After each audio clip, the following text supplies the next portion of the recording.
মানুষজন গরু, মহিষ, ঘোড়া সহ বিভিন্ন জাতের ছাগল বিক্রির জন্য নিয়ে আসে ঐতিহ্যবাহী এই হাটটি।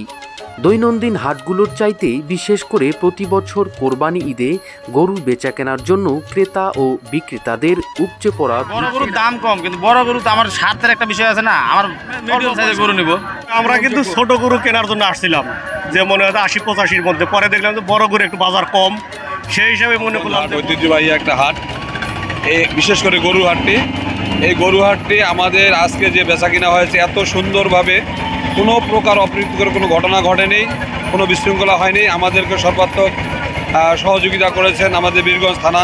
আমরা আইনশৃঙ্খলা বাহিনী আমাদের ফোর্স নিয়ে আমরা সতর্ক অবস্থানে আছি। এখন পর্যন্ত কোনো অপ্রীতিকর ঘটনা ঘটেনি। ইনশাল্লাহ আমরা সদা সতর্কতা অবস্থানে থাকবো।